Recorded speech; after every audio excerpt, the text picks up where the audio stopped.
Kumusta mga brad? Ito na nga po ngayon ang pinakabagong Suzuki Bergman Street 125 na nilabas na nga po doon sa India. Buong akala nga po ng mga tao mag-upgrade na ito at mapupunta na sa 150cc category. Pero ganun pa din po yung makina niya.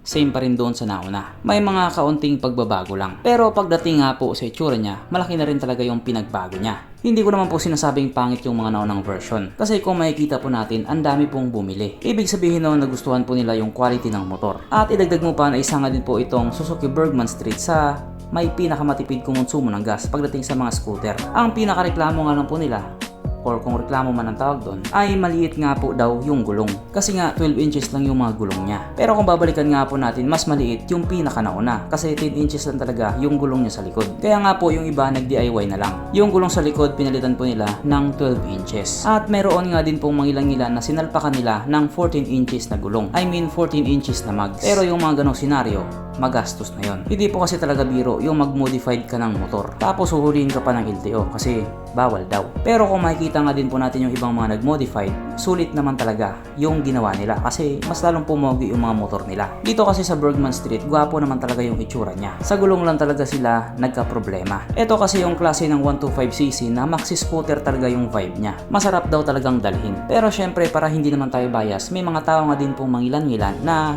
may complain. Kesyo, mabilis daw masira yung ganito, mabilis daw masira yung ganyan. Pero all in all, okay naman daw talaga. Kasi alam naman po natin yung Suzuki, hindi po yan pipitsugin na brand. Branded nga daw sabi nila. Na kasama nga po sa The Big Four. Kaya dito nga po sa bagong labas na Suzuki Bergman Street ngayon, marami na rin talaga ang nai-excite. Kasi kahit nga po hindi nagbago yung size ng mga gulong niya, malaki naman yung pinagbago ng pagmumukha niya. Na para nga po sa akin at para na rin sa karamihan, mas lalo daw pumogi.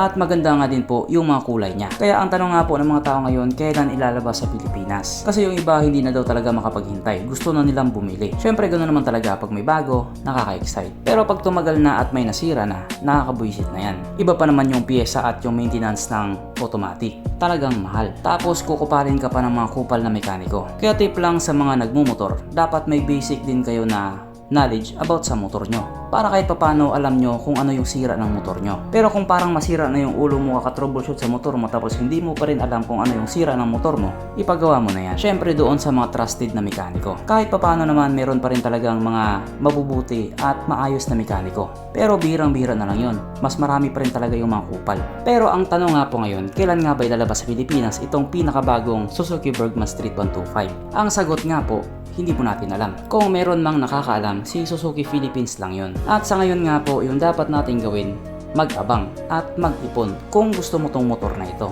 Pero kung ayaw mo naman itong motor na ito, bahala ka sa buhay mo. At wala din po tayong bounce cave. Bye.